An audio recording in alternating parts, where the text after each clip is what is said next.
கர்த்தர் நமக்கு வாக்குத்தத்தமாய் கொடுக்கிறார். தாகம் உள்ளவன் மேல் தண்ணீரையும் வறண்ட நிலத்தின் மேல் ஆறுகளையும் ஊற்றுவேன்.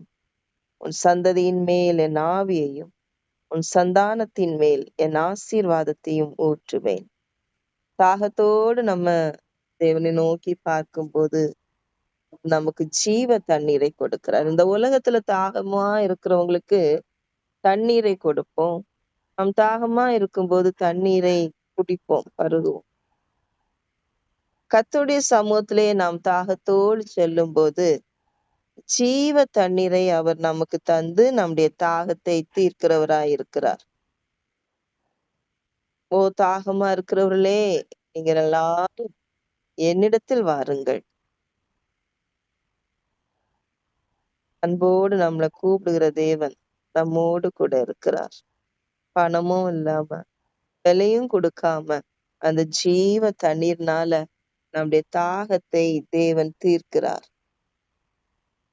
சங்கீதக்காரன் சொல்லுகிறார், மான்கள் நீரோடைகளை வாஞ்சித்து கதறுகிறது போல தேவனே என் ஆத்துமா வாஞ்சித்து கதறுகிறது. அந்த ஆத்துமால வருகிற தாகம் தேவ சமூகத்துக்கு வரும்போது ஆத்துமாவுக்குள்ள ஒரு தாகம், உலகத்துல நாவுல ஒரு தாகம்,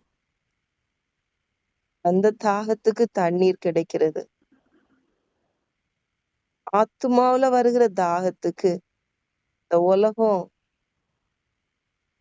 எந்த விதத்திலயும் அந்த தாகத்தை தீர்க்க முடியாது. அது தேவனால மாத்திரமே முடியும். ஜீவ தண்ணீரை தந்து நம்முடைய தாகத்தை தீர்க்கிறவராய் இருக்கிறார்.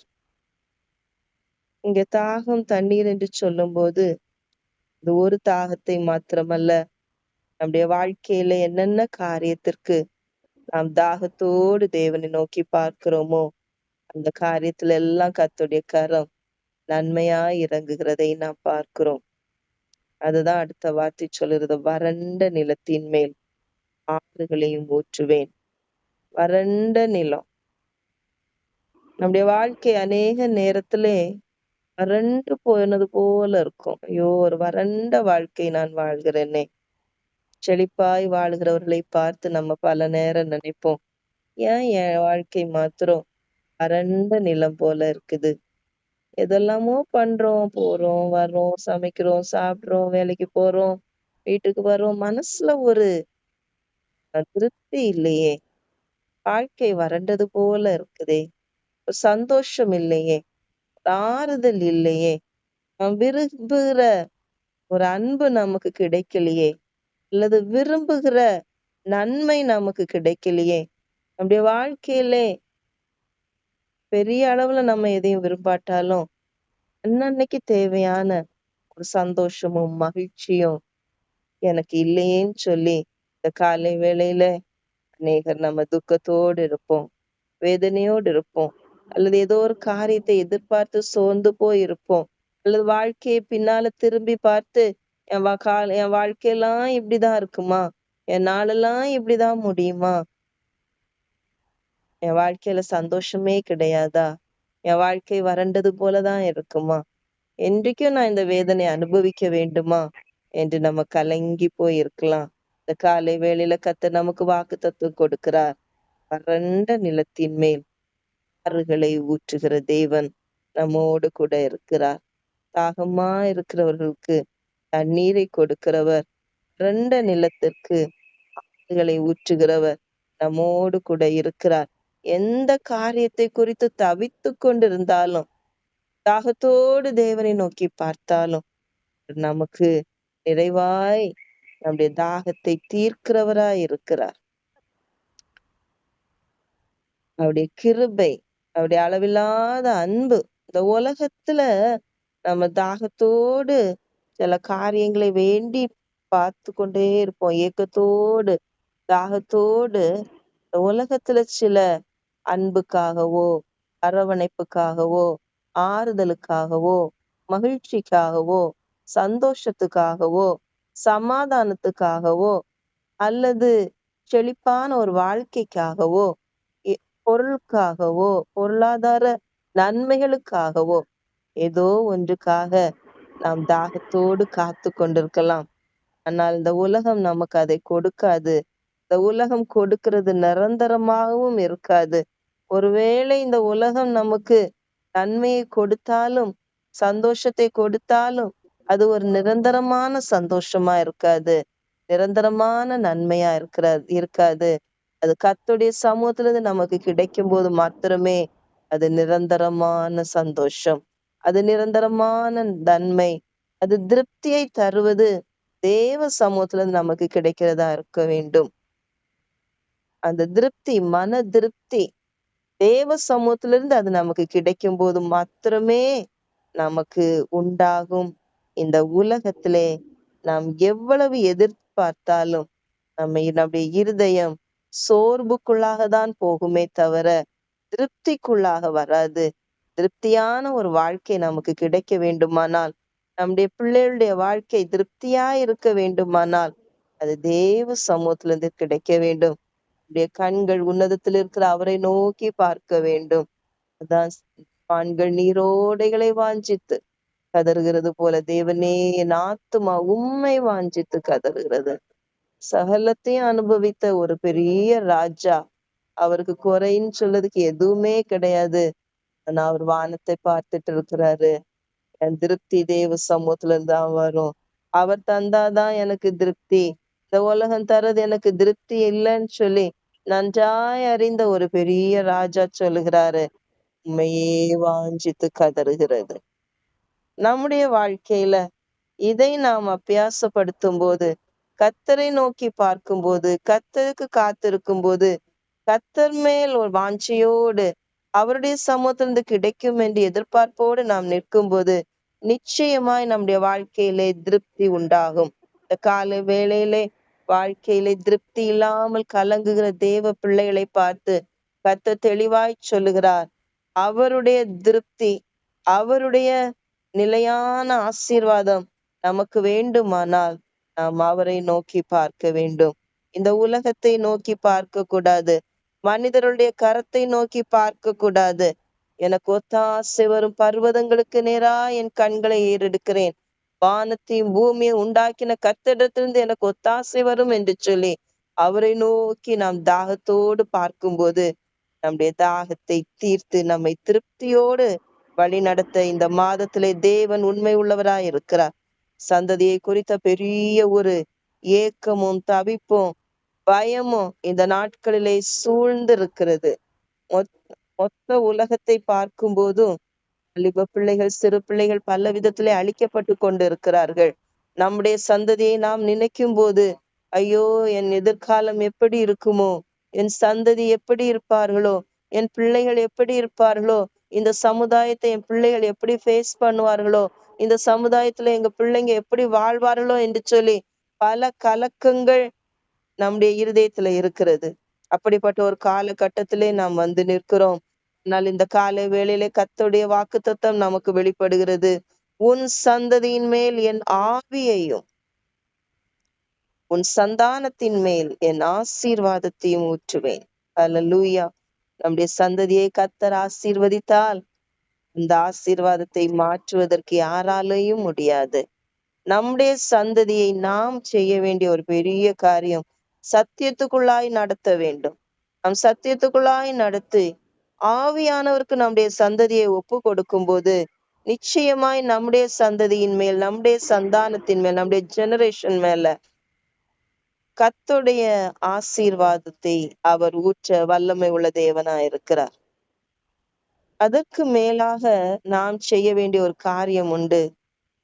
கர்த்தருடைய வார்த்தை ரொம்ப தெளிவாய் சொல்லுகிறது, உன்னை ஆசீர்வதிக்கிறதின் நிமித்தமாய் நம்மை அவர் ஆசீர்வதிக்கும் போது நம்முடைய சந்ததியும் ஆசீர்வதிக்கப்படும். அந்த ஆசீர்வாதத்திற்கு நாம் பாத்திரராய் வாழும்போது நம்முடைய சந்ததியும் அந்த ஆசீர்வாதத்தை சுதந்தரித்துக் கொள்ளும். வேதத்திலே பல இடங்களிலே நாம் வாசிக்கிறோம், தகப்பனுடைய ஆசீர்வாதம் பிள்ளைகளுக்கு நிச்சயமாய் உண்டு. பெற்றோருடைய ஆசீர்வாதம் தலைமுறைக்கு நிச்சயமாய் உண்டு. அப்ப அந்த ஆசீர்வாதத்தை சுதந்தரிக்க நாம் என்ன செய்ய வேண்டும்? தலைமுறை ஆசீர்வதிக்கப்பட வேண்டுமானால் அவர் 1000 தலைமுறை நம்மை ஆசீர்வதிக்கிற தேவனாய் இருக்கிறார். அப்படிப்பட்ட ஆசீர்வாதம் நம்முடைய வாழ்க்கையிலே வர வேண்டுமானால் நாம் செய்ய வேண்டிய காரியம் ஒன்றே ஒன்றுதான். கர்த்தருக்கு முன்பாய் உண்மையும் உத்தமமும் பரிசுத்தமான ஒரு வாழ்க்கை நாம் வாழும்போது நிச்சயமாய் நம்முடைய தலைமுறை ஆசீர்வதிக்கப்படும். கர்த்தருடைய வார்த்தை சொல்லுகிறது, நீதிமான் தன் உத்தமத்திலே நடக்கிறான், அவனுக்கு பின் அவன் சந்ததி பாக்கியவான்களாயிருப்பார்கள். நீதிமான் உத்தமத்திலே நடக்கிறான். உத்தமமாய் நடக்கிற ஒரு நீதிமானுடைய சந்ததி ஒரு நாளும் கைவிடப்படுவதில்லை. உத்தமமாய் நடக்கிற ஒரு நீதிமானின் சந்ததி, அவருடைய தலைமுறைகள் ஒரு நாளும் ஒரு காரியத்திலும் அவர்கள் கைவிடப்படுவதில்லை. அவர்கள் கர்த்தருடைய ஆசீர்வாதத்தை சுதந்தரிப்பது நிச்சயம் நிச்சயம் நிச்சயம். இதை நம்முடைய இருதயத்துல எழுதி வைத்துக் கொள்ள வேண்டும். நான் ஒரு நீதிமானாய் வாழ வேண்டும், நான் ஒரு உத்தமனாய் வாழ வேண்டும், நான் ஒரு உண்மையானவனாய் வாழ வேண்டும், நான் ஒரு பரிசுத்தவானாய் வாழ வேண்டும், என் சந்ததி ஆசீர்வதிக்கப்பட வேண்டும். நான் கர்த்தருக்கு முன்பாய் உண்மையாய் வாழும்போது என் சந்ததி, என் சந்ததியுடைய சந்ததி, என் சந்தானங்கள் எல்லாரும் ஆசீர்வதிக்கப்பட்டவர்களாய் இருப்பார்கள் என்கிற நம்பிக்கை, அந்த நம்பிக்கையோடு கூட நாம் தேவனுக்கு பயந்து அவருக்கு முன்பாய் உத்தமமாய் வாழும்போது நிச்சயமாய் இந்த ஆசீர்வாதங்களை நாம் சுதந்தரித்துக் கொள்வோம்.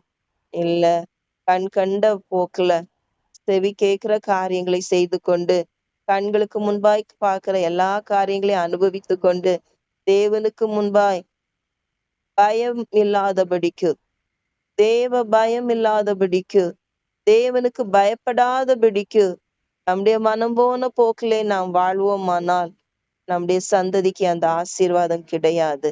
நிச்சயமாய் நான் உங்களுக்கு சொல்ல முடியும். அநேகருடைய வாழ்க்கையை நாங்கள் பார்க்கும்போது பெற்றோர் செய்த தர்மங்கள், பெற்றோர் தேவனுக்கு முன்பையாய் உண்மையாய் இருந்த காரியங்கள், பெற்றோர் தேவனை கனம் பண்ணின காரியங்கள், பெற்றோர் உத்தமமாய் வாழ்ந்த காரியங்கள் பிள்ளைகளுக்கு பெரிய ஆசீர்வாதங்களை கொண்டு வந்திருக்கிறதை நாம் இந்த உலகத்துல பார்க்கிறோம். இந்த உலகத்துல மாத்திரமல்ல, இம்மையில மாத்திரமல்ல, அவர்கள் மறுமையிலும் ஆசீர்வதிக்கப்பட்டவர்களாய் இருப்பார்கள். பெற்றோராய நாம் மிகவும் ஜாக்கிரதையோடு தேவனுக்கு பயந்து தீமையை வெறுத்து, தானியேலை குறித்து எழுதப்பட்டிருக்கிறது, அவன் ராஜ போஜனத்தை வெறுத்தான், தன்னை தீட்டுப்படுத்த கூடாதென்று அவன் தீர்மானம் எடுத்தான், அவன் உயர்த்தப்பட்டான். மறைவானவளை தெளிவுபடுத்துகிற ஆவியானவர் அவனோடு கூட இருந்தார். நம்முடைய சந்ததிக்கு தேவனுடைய ஆவியையும் நம்முடைய சந்தானத்தின் மேல் கர்த்தருடைய ஆசீர்வாதத்தையும் அவர் ஊற்ற வேண்டுமானால் நாம் தேவனுக்கு முன்பாய் விருத்த சேதனம் பண்ணப்பட்டவர்களாய் இருக்க வேண்டும். இது நம்முடைய இருதயத்திலே ஆணித்தரமாய் நாம் எழுத வேண்டிய காரியம். இந்த மாதத்திலே வரக்கூடிய நாட்களிலே தேவன் நம்மை ஆசீர்வதிக்க, நம்முடைய சந்ததியை ஆசீர்வதிக்க நாம் தேவனுக்கு முன்பாய் உண்மையான ஒரு கிறிஸ்தவ வாழ்க்கை வாழுவோம். கிறிஸ்தவர்கள் என்று சொல்லுகிறதல்ல, உண்மையான ஒரு கிறிஸ்தவனாய் கிறிஸ்துவை பிரதிபலிக்கிறவர்களாய் நாம் வாழ வேண்டும். நம்முடைய அந்தரங்க வாழ்க்கை, தேவன் நம்முடைய அந்தரங்க வாழ்க்கையை உற்று கவனிக்கிறார். தீட்டுப்படாத ஒரு வாழ்க்கை, கரைப்படாத ஒரு வாழ்க்கை, பரிசுத்தமான ஒரு வாழ்க்கைக்கு நிச்சயமாய் நம்முடைய தலைமுறை ஆசீர்வதிக்கப்படும். அந்த வாழ்க்கைக்கு தேவன் நம்மை எதிர்பார்த்து கண்ணோக்கி பார்த்து கொண்டிருக்கிறார். அந்த வாழ்க்கைக்கு நம்மை ஒப்பு கொடுப்போம் தேவனுக்கு. இதுவரைக்கும் அப்படி ஒரு வாழ்க்கையை நாம் வாழாவிட்டால், அப்படிப்பட்ட வாழ்க்கைக்குள்ள நாம் இன்னும் அந்த விருத்த சேதனம் பண்ணப்பட்ட இருதயத்தை விருத்த சேதனம் பண்ணுகிற வாழ்க்கைக்குள்ளாக, தீட்டானவைகளை வெறுக்கிற வாழ்க்கைக்குள்ளாக, கரைப்பட்ட வாழ்க்கையை விட்டு தேவனுக்கு பிரியமான ஒரு வாழ்க்கை வாழ இன்னும் நாம் முழுமையாய் ஒப்பு கொடுக்கவில்லை என்றால் இந்த காலை வேளையிலே முழுமையாய் நாம் ஒப்பு கொடுப்போம். அது நமக்கு மாத்திரமல்ல, நம்முடைய தலைமுறைக்கு நாம் சேர்க்கிற ஒரு பெரிய சொத்தா இருக்கிறது. ஒருவேளை இந்த உலகத்துல என் பிள்ளைகளுக்கு நான் எந்த சொத்தும் சேர்த்து வைக்கலன்னு கவலையோடு நாம் இருக்கலாம். ஆனால் நாம் பிள்ளைகளுக்கு என்று சேர்த்து வைக்கிற பெரிய பொக்கிஷம், பெரிய சொத்து பிள்ளைகளுக்கு மாத்திரமல்ல, சந்ததிக்கு, பிள்ளைகளுடைய பிள்ளைகள், பேர பிள்ளைகள், கொள்ளு பேர பிள்ளைகள், சந்ததி சந்ததியாய் அந்த ஆசீர்வாதம் கடந்து செல்லும். தேவனுக்கு முன்பாய் பயந்து உத்தமமான வாழ்க்கை வாழ்வோம். கர்த்தர் நம்மை இந்த மாதத்திலே அளவில்லாமல் ஆசீர்வதிப்பாராக. ஏசா ஒரு வேளை, ஒரு செகண்ட் இன்பத்துக்காக, ஒரு நிமிஷ இன்பத்துக்காக கண்ல படுற ஒரு காரியத்தை பார்க்கிறது, கிரியை நடப்பிக்கிறது தேவனுக்கு முன்பாய் அசுத்தமா இருக்குது. இப்படிப்பட்ட சுத்தமான வாழ்க்கை வாழ்கிறவர்களை சாபம்தான் தொடரும் என்று கர்த்தர் சொல்கிறார். ஆனால் அவருக்கு பிரியமாய் வாழும்போது ஆசீர்வாதம் நமக்கும் நம்முடைய சந்ததிக்கும் தொடர்ச்சியாய் வந்து கொண்டே இருக்கும். நாம் ஆசீர்வாதத்தை தேடி போக வேண்டிய அவசியமே கிடையாது. ஆசீர்வாதம் நம்மை தேடி வரும். நாம் தேவனுக்கு முன்பாய் உத்தமமாய் செம்மையாய் வாழும்போது நன்மையும் கிருபையும் நம்மை தொடரும். ஒருவேளை போஜனத்துக்காக தன்னுடைய சேஷ்ட புத்திர பாகத்தை இழந்தவனை பார்த்து வேதம் சொல்லுகிறது, அவன் வேசி கள்ளனாயிருந்தான் என்று சொல்லுகிறது. தேவ பிள்ளைகளே, கர்த்தருடைய ஆசீர்வாதத்தை பொருட்படுத்தாத படிக்கு அசுத்தமானதை நம்முடைய கண்களுக்கு முன்பாகவும் காதுகளுக்கு முன்பாகவும் இன்னைக்கு பிசாசானவன் நமக்கு ஒரு பிளேட்ல வச்சு அதை கொண்டு கொடுக்கிறான். அவ்வளவுத்துக்கு நம்முடைய கரத்திலே அது கொடுக்கப்பட்டு இருக்கிறது. அந்த ஆகாரம், அந்த போஜனம், அந்த அசுத்த போஜனம், அந்த பார்வைக்கு அழகு, புசிப்புக்கு நலம் என்று தோன்றுகிற இன்பமான அந்த விருட்சம் இன்றைக்கு நம்முடைய கைகள்ல வைத்து கொடுக்கப்பட்டு இருக்கிறது. யார் யார் தங்களுடைய கண்களை அதற்கு விலக்கி, இந்த உலகத்தில் உள்ள அசுத்தங்களுக்கு விலக்கி, இந்த கெட்ட போஜனங்களுக்கு விலக்கி, இந்த கெட்ட பானங்களுக்கு விலக்கி தங்களை காத்து கொள்கிறார்களோ அவருடைய வாழ்க்கையிலே திருப்தியான ஒரு ஜீவ தண்ணீர் கிடைக்கும். திருப்தியான ஆறுகள் அவருடைய வாழ்க்கையிலே தோன்றும். சந்ததியின் மேல் ஆசீர்வாதம் தங்கும். சந்தானத்தின் மேல் ஆசீர்வாதம் ஊற்றப்படும். சந்ததிக்கு கர்த்தருடைய ஆவியானவர் பொறுப்பெடுத்து வழி நடத்துவார். இந்த மாதத்திலே கர்த்தர் இந்த வார்த்தைகளின் மூலமாய் நம்மை ஆசீர்வதிப்பாராக. ஒரு முறை கூட அந்த வசனத்தை நாம் வாசிக்கலாம். ஏசாயா 44வது அதிகாரம் 3வது வசனம். தாகமுள்ளவன் மேல் தண்ணீரையும் வறண்ட நிலத்தின் மேல் ஆறுகளையும் ஊற்றுவேன். சந்ததியின் மேல் என் ஆவியையும் உன் சந்தானத்தின் மேல் என் ஆசீர்வாதத்தையும் ஊற்றுவேன். கர்த்தர் இந்த வார்த்தைகளின் மூலம் நம்மை ஆசீர்வதிப்பாராக.